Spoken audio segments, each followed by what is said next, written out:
मंजुला जी की बेटी सुरभि का फोन आता है। मम्मी, बच्चों के एग्जाम खत्म हो गए हैं, हमारी अगले हफ्ते की टिकट आ गई है। ये तो बहुत खुशी की बात है। बच्चों का ट्रेन में ध्यान रखना, खाने का सब सामान घर से लेकर चलना, बाहर का बच्चों को कुछ मत खिलाना, ध्यान से आना, मंजुला जी ने हिदायत देते हुए कहा। मंजुला जी की बेटी हर साल गर्मियों में मायके आती। सुरभि के 2 बच्चे हैं, बड़ा बेटा 7 साल का और बेटी 5 साल की। सुरभि जब भी मायके आती, मंजुला जी अपनी बेटी और बच्चों की खूब खातिरदारी करती, तरह तरह की उनकी पसंद के पकवान बनाती, ले जाने के लिए अचार भी तैयार रखती। पापा भाई बाहर घुमाने ले जाते। सुरभि के लिए इस साल की गर्मी की छुट्टियां कुछ खास है, क्योंकि इस साल उसकी भाभी नमिता जो आ गई है। सुरभि 6 महीने पहले अपने भाई आकाश और नमिता की शादी में आई जरूर थी, लेकिन सिर्फ 4 दिनों के लिए, क्योंकि उसकी सास की तबीयत काफी खराब थी। भाभी नमिता बहुत सुंदर, प्यारी, संस्कारी थी। अरे शरबती, जरा जल्दी जल्दी हाथ चला, बस धीरे धीरे रखते हुए काम करती है।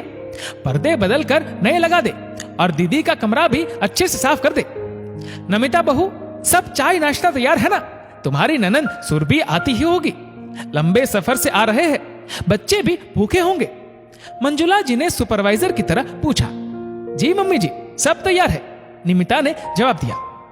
बहू निमिता के आ जाने से मंजुला जी ने घर के कामकाज से मानो संन्यास ले लिया हो।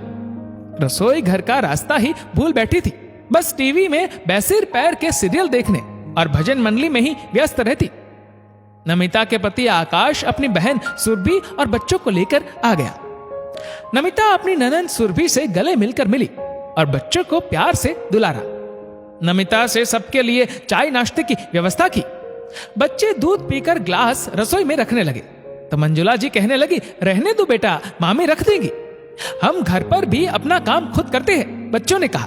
नमिता ने नाश्ते में पोहा, जलेबी, ढोकला, सैंडविच, काफी कुछ बनाया था। खा पीकर बच्चे खेलने में व्यस्त थे। हाँ, तेरे ससुराल में सब ठीक है ना?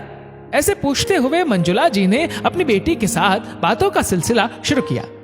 थोड़ी देर बात करने के बाद सुरभि ने कहा, मैं रसोई में भाभी की कुछ मदद कर देती हूँ। सुबह से बेचारी लगी होंगी, जल्दी जल्दी काम निपटा कर आराम से बैठेंगे।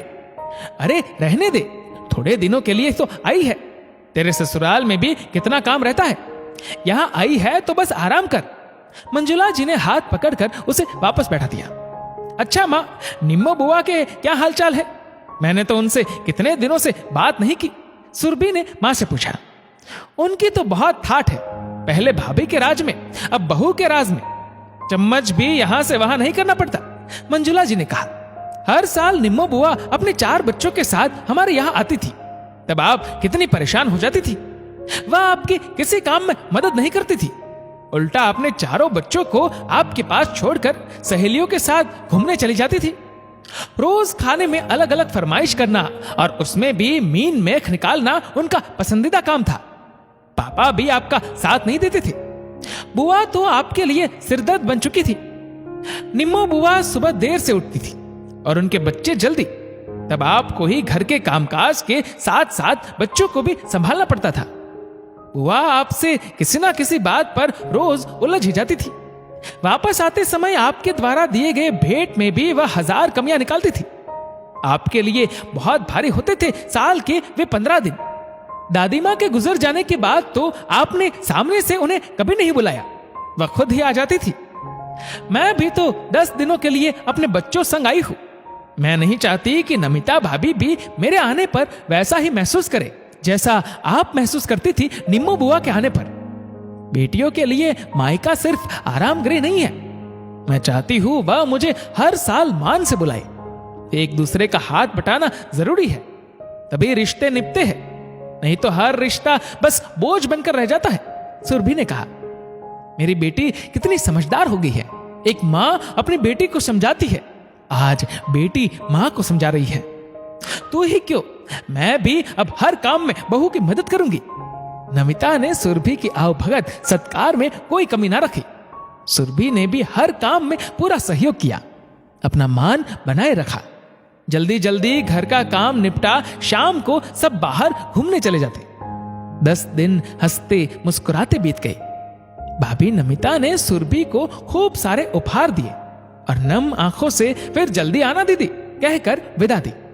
दोस्तों, इस वीडियो को लेकर आपकी क्या राय है नीचे कमेंट करके जरूर बताएगा। और अगर आपको वीडियो अच्छा लगा हो तो इस वीडियो को लाइक करेगा, शेयर करेगा ज्यादा से ज्यादा लोगों तक। और ऐसे ही और भी इंस्पिरेशनल वीडियोस के लिए हमारा फेसबुक पेज आज ही फॉलो करें।